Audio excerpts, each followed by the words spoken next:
If you're anything like me, you probably spend a lot of time in your head thinking way more deeply than what's necessary about a variety of oddity topics, like Pokemon. Today, I'm going to talk to you just about some of the coolest thoughts that I've had recently. And this one is going to be specifically for anyone who's like interested in the idea of business broadly. I'm coming to you as a person who has absolutely no background in business other than Pokemon. So everything that I know, which I'm not going to say is like a ton, but it's all from Pokemon, which I think is fascinating. You guys might also know that I run two businesses. I run Pikachu Collectibles, which is a trading card reselling business, primarily based on Pokemon, but I sell other things as well. And then also, I recently started geminspectorllc, which is a pre-grading company. So people send me their cards. I condition check them to see if they're a viable option, either at their desired minimum grade, or I give them detailed, condition notes to let them make their own choice. But those two businesses are so dramatically different in like every single way, and I just want to outline exactly how different they are, how I came up with the idea, what steps it took to start each business, and just kind of like the back end logistics about like what the engine is that drives them, because they're so dramatically different, and I cannot stress that enough. Um, so first, I'll start with my first business, which was Pikachu Collectibles. This is pretty much a run-of-the-mill reselling business that is primarily driven by eBay, which is an e-commerce platform that most of you are familiar with. The cool thing about that is all you have to have is an email address and a bank account to get an eBay set up, and there are people making millions of dollars annually just on eBay. So that's pretty sick. But when it came to actually like developing the knowledge to scale the business, frankly, it was just a lot of consumption that got me there. There's a lot of content creators on places like here, YouTube, that will just kind of like give you broad ideas that can really pay out if you actually just do the stuff. And so a business like Pikachu Collectibles, where it's just reselling, it's not necessarily a competition of like how you don't have to be galaxy braining things. You just actually have to do the stuff that other people are not willing or wanting to do. And so it becomes just a test of like consistency and discipline, which is why I talk about that sort of thing a lot here on this channel. With that said, though, I think the more interesting topic, and this is not an ad, this is purely just like, hey, this is how this stuff happened. And it's super interesting in my opinion, at least. So I've been thinking for a while about what I could do in addition to reselling, or eventually maybe in place of. And I actually came up with like the seed of this idea started with a friend of mine, Retrospecs, because he was a reseller, is still, and is way better at this than I am. But the thing that he did is he also started wholesaling Japanese sealed product, which is a totally separate type of business. It's a totally different, consumer demographic. It's a business to business structure, which is dramatically different than what we're doing on eBay, which is business to consumer, right? So he's selling his boxes specifically to other businesses, and that has its own like different can of worms or whatever, but it is in itself different. And it's also like infinitely scalable, because he's not restricted to turnaround times at PSA. He's not restricted to getting a bad grade or whatever. Like, it's just either a box or it's not a box, and there's someone to buy it or not buy it. And so that type of business has a lot less what ifs. And I saw that that was a very, helpful or desirable thing to pursue. And so I've been thinking for a long time about what type of business I could start in this space that would be scalable in a similar way. And I thought of many things, but it's like, I don't have wholesale distribution access to English or Japanese. I don't know anybody living in Japan either. And then also that's like my buddy's thing that he already does. Well, I do have like pretty extensive niche knowledge on some other things that are tangentially related to Pokemon cards or cards in general. But like the consumer demand for that kind of thing is pretty low. I actually ended up designing a product at one point in time for some other hobby that I'm in. But finding a patent attorney is quite difficult. And so I've never actually like secured the patent on that idea. And so I'll just leave it there. But it's like, okay, well, back to square one is where I always just found myself. But then I was like thinking about, the intersection between what I do and what can make money. And like the large majority of my reselling business is surrounded upon grading. And obviously, I'm not about to go start my own grading company, competing with like PSA and CGC and to a lesser extent BGS. Bless Tag. If there's one thing, I've never used them or owned a tag card, but I think it's incredibly admirable that they even like pursued that company to begin with. The infrastructure required and the NADs required to try to grow that pie, mind-boggling to me. So with that said, it's like, okay, I can't start my own grading company, but I do know how to condition check cards. And so that's where the idea came from.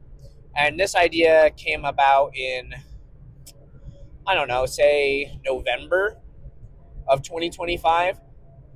But then I went through this like series of about a week where I think I just had imposter syndrome. I'm like, well, I'm not getting 100% gem rate every submission.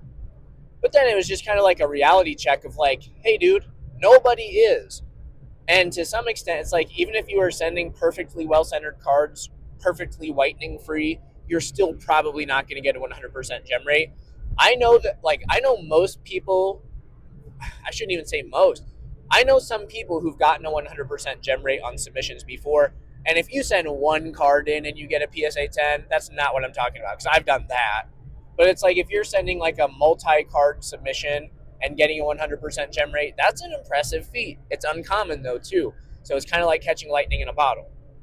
So I came to this conclusion of like, you don't have to have a 100% gem rate to do it. You have to know what you're talking about. Because if you know what you're talking about and you know what you're looking for, like well enough, and I don't say well enough as if it's like the bare minimum amount, but it's like if you actually have some concept of what you're looking for and you're putting action into that, you're going to be batting, in a plus EV percentage. And I'm doing that. Like my business has doubled up. My reselling business that is specifically reliant on grading has doubled up year over year every year that it's been in business. And so that means that like grading is doing good, right? And so I got over that little like stint of imposter syndrome or whatever. And I thought to myself of an Alex Hormozy quote, funny enough. And he said that successful people operate or they move way faster than you expect. And that is something that separates successful people from unsuccessful people. So I was like, okay, well, I guess the implication of that is that an unsuccessful person would take for absolutely ever to get this business rolling then. Okay, so in order to be the opposite of that, I must do the opposite of that. So I've got to get this thing opened fast. And so I did the research on like the necessary steps to open a business like that. I decided to structure Gem Inspector LLC as its own like separate entity from Pikachu Collectibles. And obviously I pursued an LLC. Well, in order to do that, you have to acquire an EIN, and then you have to, which that basically allows you to incorporate at the federal level. And then to take it a step beyond that, you also have to register with the state. And so I did that too. And this is like a little bit of a tedious process, but it honestly didn't take very long. Like the digital paperwork or whatever, the submission forms and necessary information were pretty standard, if I'm being honest. But again, this is just the type of bureaucratic thing that, myself included, most people would normally be super slow with. So I just wasn't super slow. From there on out, it's like, oh, I should also mention that like before all of this, I developed a business plan.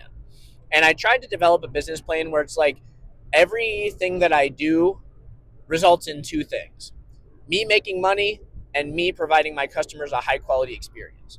And so if you look at the three service levels that Gem Inspector provides, I make money on those. Sometimes it's not a lot, but I make money on those. And that's kind of what a business is designed to do. So I don't feel evil about saying that.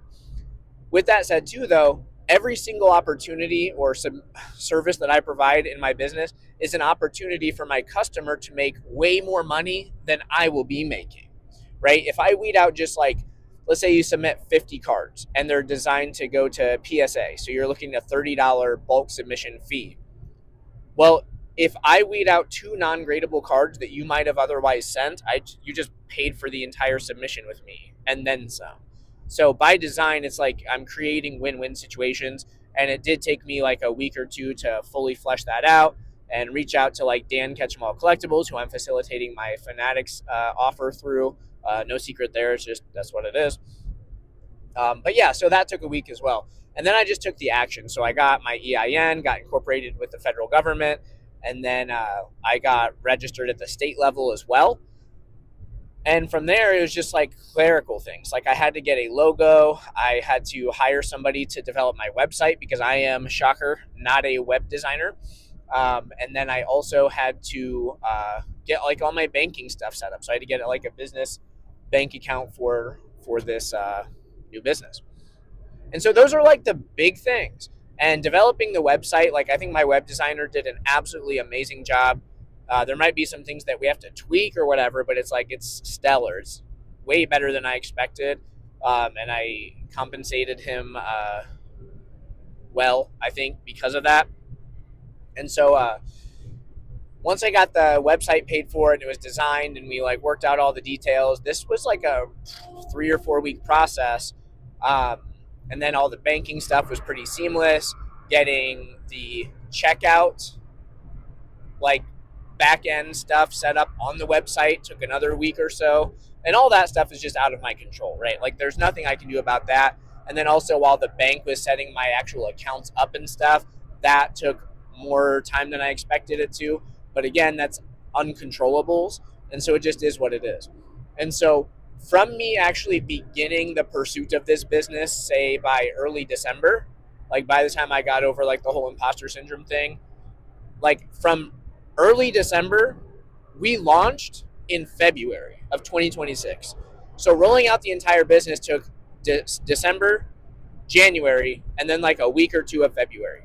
So I designed and rolled out a business with a fully complete back end, a fully developed website, infrastructure, safeguards for me and customers in like 2.5 months. And it was my first time ever doing that. Like it was my first time ever like actually opening up a formal business in that regard, because my only other experience, as I mentioned before, was from eBay. And given the business model that I was able to put together, and some of the feedback that I've gotten from customers who've already utilized my service, I am quite pleased.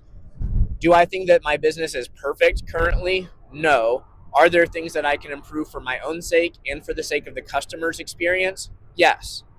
And so guess what? I'm doing those things. But it's like, man, then the business is rolled out. But you know what the obvious problem then is?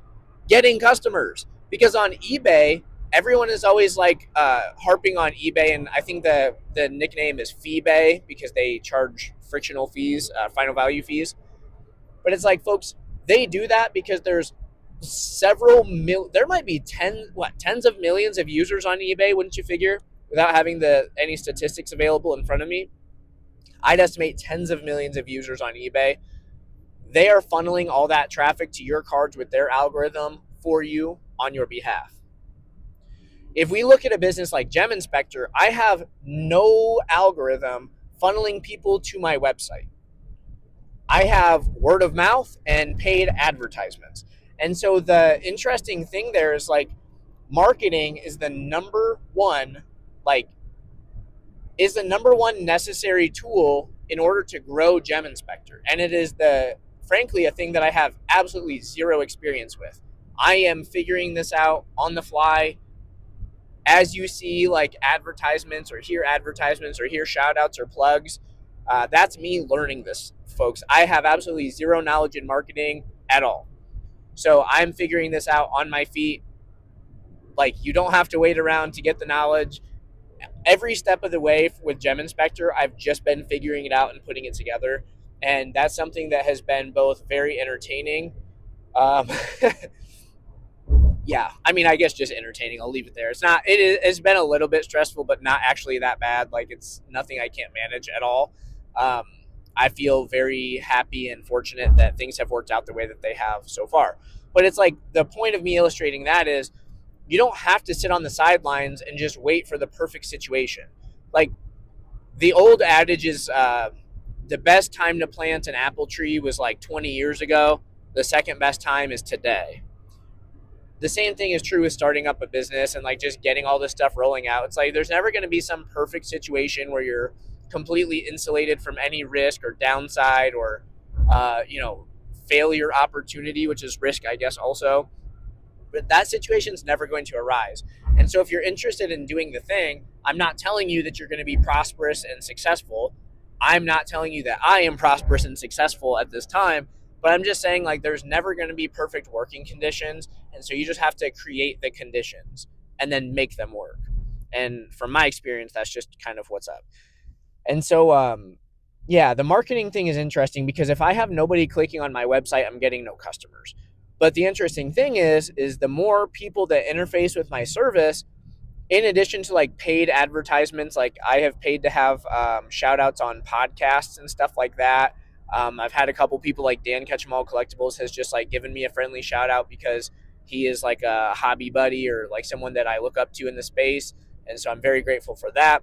And many other people behind the scenes that have said positive things about me and the business that I'm starting. And so I'm very, very happy and fortunate that that's the case. With that said, also, though, pretty soon I'm going to be rolling out paid advertisements in short form content in places like Meta, YouTube, perhaps. I'm checking out TikTok, even though I don't use that platform personally.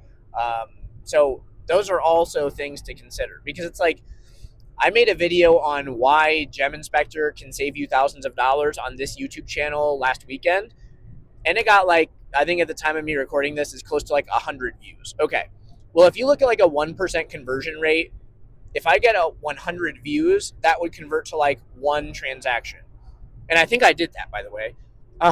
At least I got a lead. I generated a lead from that, right? So with that said, though, that's not that big of an exposure level. And that's why with the podcast that I'm partnering with, I'm trying to get podcasts that have thousands of views on a regular basis. Because again, if we're looking at something like a 1% conversion ratio, well, if someone's getting 3,000 views on a podcast on a consistent basis, then maybe that gets 30 people interested. And then hopefully some of those people actually come and onboard and consume the service that I am providing and save money, right? But that's just kind of what it is. And then I think my business is also structured in a way where like consumer retention should be pretty high because it is a high quality product that has a high savings potential for you. And so that's cool, which means that like people should be coming back time over time, which, you know, that's nice. Um, and there's a lot of successful businesses that's the same thing. Like Amazon is built that way. Like when you want something in a pinch, you don't take the 15-minute drive to Walmart or whatever. You just order it from Amazon and it shows up on your porch the next day. It's so convenient. It's a click. And so Gem Inspector is that way too. It's so convenient. Like you don't have to sit there and break your back for, you know, an hour or two pre-grading. You just send them to Drew and he takes care of it for you. Saves you money. Well, it's like, okay, the marketing thing has been fascinating to figure out, and I'm excited to see how it actually like fleshes out. But at this point, I feel like I'm talking in circles. So my plan from here is to continue pushing marketing super hard to get customers to click my website. And I think that as those conversions occur, people are just going to continue to be happy with the service, and it's going to keep growing and growing. And Retrospects predicted that by the end of 2026, I might have to raise prices. I hope I both hope that that's true, and I hope that it is not true because I like the price structure that I have in place. I think it's very incentivizing and accessible to people. But if I did have to raise the prices, the implication of that would be that I have more work than I can currently handle, which also would not be a bad deal. So with that said, I appreciate you for listening to my rambling. I hope this one was interesting. I'm absolutely fascinated by the way that these businesses are so different. And again, this is coming to you from a person who has absolutely no background in business other than just Pokemon cards. So that's what it is. That's what I've learned so far. Thanks for watching. See you on the next one.